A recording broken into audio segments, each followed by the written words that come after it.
Hello, my name is Jakob. I cannot be with you today since I'm in Stockholm at the Swedish Research Council, but I will present my latest research project very quickly using this type of technology. So my project is called Behind the Algorithm, and for some reason FaceTime is not working. Okay, let's have it now. Okay, Behind the Algorithm, and I'm using some slides from before here when I presented this at the high seminar. Now, the rationale behind my research is that algorithm is on the agenda and has been for some time. One famous example here, or infamous example, is when Facebook fired their controlling team, or the humans that actually controlled their trending algorithm, and it went absolutely berserk. Okay,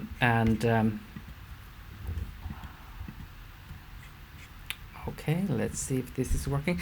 Yeah, led to very interesting outcomes, such as trending a man masturbating with a hamburger, among other things. There's been questioned whether the Amazon algorithm is homophobic when it filtered out gay entries in book searches, and whether Google is racist for portraying white and black teenagers very differently, as you see here, when they were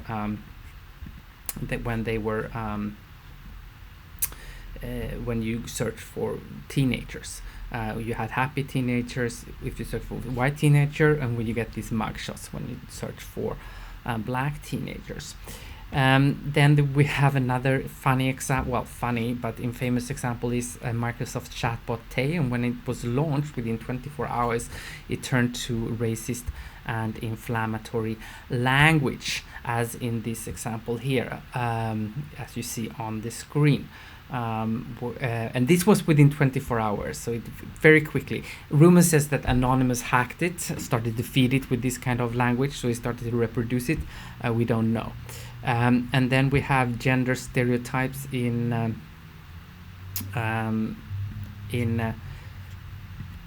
let me see if it works now. Okay, gender stereotypes in image search algorithms. This is an example from a slide from Kay and his co-authors from a presentation that they did, where you can see that 27% of CEOs in the US are women. However, only 11% are women if you search for it, image search for it.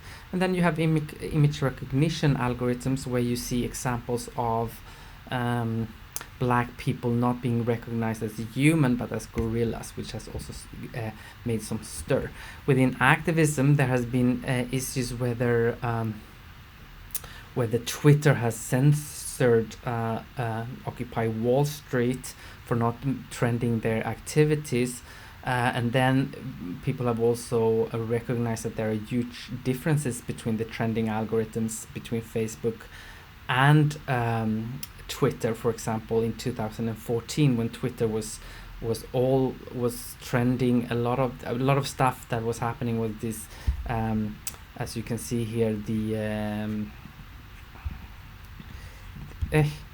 hello, does this video work? Okay, you can see here the riots in Ferguson after Mike Brown was being killed, at the same time as you had the Ice Bucket Challenge. I don't know if you remember that, to raise awareness about ALS, which was trending on Twitter, not paying attention to this. So this also made some stir. And also in academia, we have had these more pop science books coming out, like Christopher Steiner's Automated Viz, but also in journalism.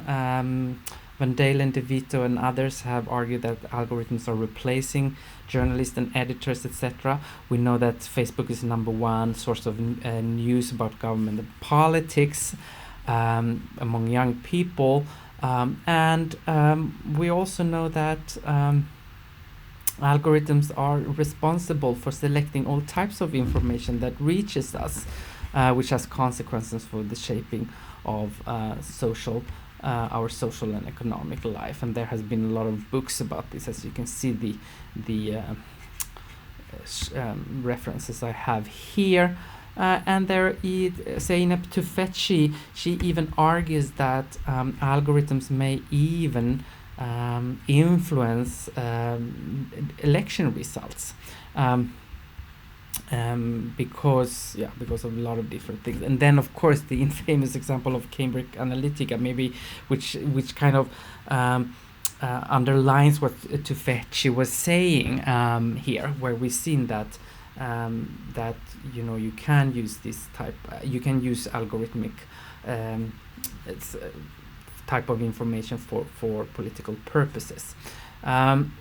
So and we also know that this is being done by others as well. We know that the U.S. Secret Service is targeting users in Cuba, for example. So of course the U.S. was very upset with the Cambridge Analytica here, but U.S. Secret Service are doing exactly the same thing in a sense. So there is a lot of things going on algorithms, but what the heck is an algorithm? And here within social sciences, there are people who argue that it's a modern myth, it's sloppily used, it's an in front of the screen imaginary. We who are not technicians, we don't really understand it. We use it as a way to replace everything for what we don't understand. It's even replacing our gods today, I Am Bogus is saying, etc., etc. But it's for sure algorithms are black boxed in the sense that we don't really know what they mean and what they are good for. Well, I mean, we don't really understand them.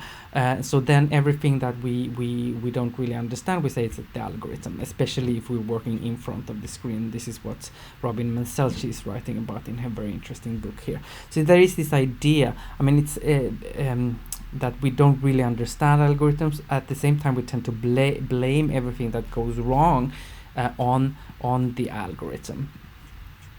So what then is an algorithm? How can we define an algorithm? Well, an algorithm in its very basic definition is a problem-solving technology that calculates things in steps. Where does it come from? Well, there are some different ideas. There is that etymologically it comes from the Greek word of number, arithmos, and the Arabic word for calculation, al-jabr. And then there are also a Persian mathematician, al-Khwarizmi, who can also be claimed that maybe the word algorithm comes from his name.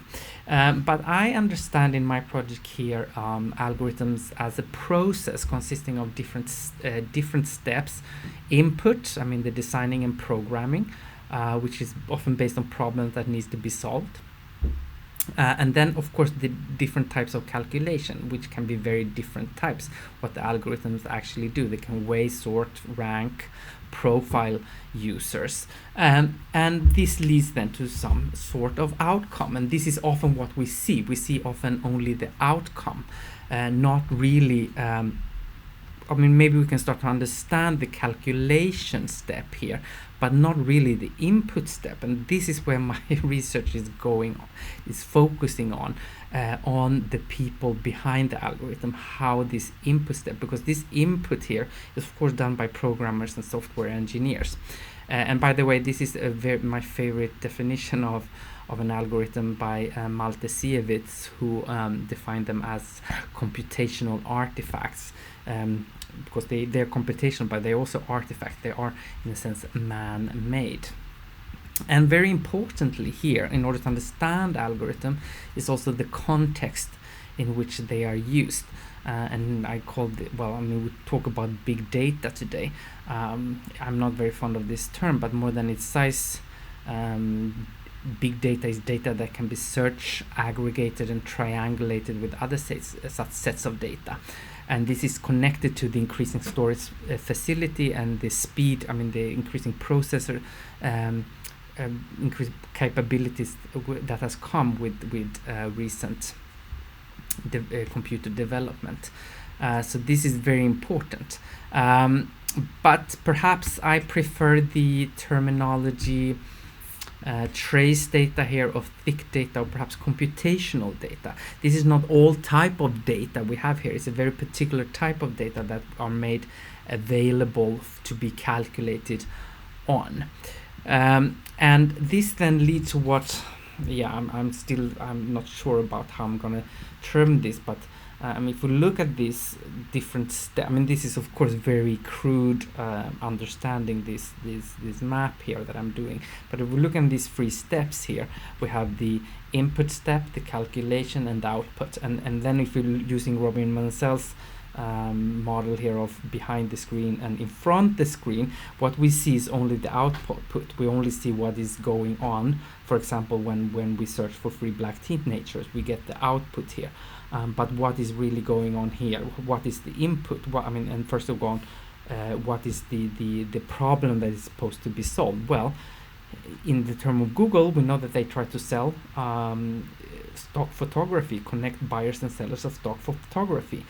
And these buyers and sellers are predominantly in the West. So therefore, when you search for 3 white teenager, the algorithm then think that you might be interested in buying a picture of teenagers. And since most of these buyers are in the West, they tend to be white. Therefore, you see all these happy faces when you search for white teenagers. However, the algorithm, since this is done in a capitalist context, also recognize that most of these buyers and sellers of stock photography are not black, which then leads to the more mugshot character of when you search for black teenagers. So this is the problem, if you wish, here. The input here that this algorithm is doing is connecting buyers and sellers of photography in predominantly white context. This will have consequences for the output.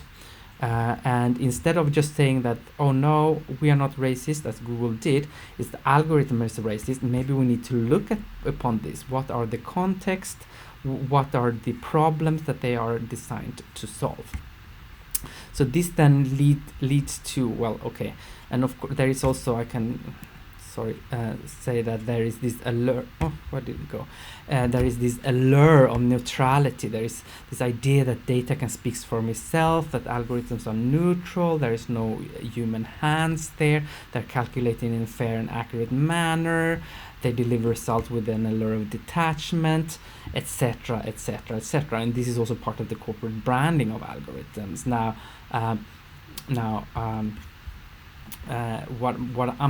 Let me move beyond here. We can talk about data, etc. But what I argue in this research project that I'm currently engaged in, okay, I think I lost the video forever. Doesn't matter. Is that we need to focus on the people, the humans behind the algorithms. We know that algorithms are being engineered by humans. They embody social norms, values, imaginations, perceptions, etc., etc. So therefore, we need to study the programmers and designers of algorithms in order to have an informed discussion about power and shifting relations of power in our contemporary societies.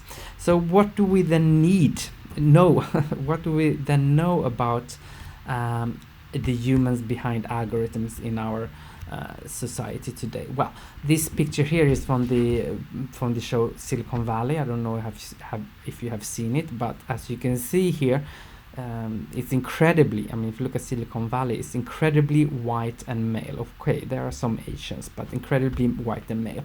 And if you look at the US, minority groups are about 26% of the population, but only 5% of tech. Women are 51% of the US population, but only 20% of tech, according to James West from a TED Talk in 2015.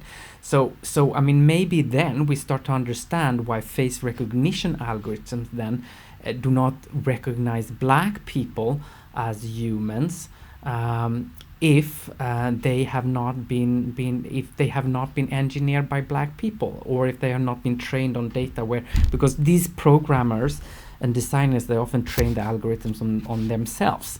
And if they are not black, they will not be trained on black people.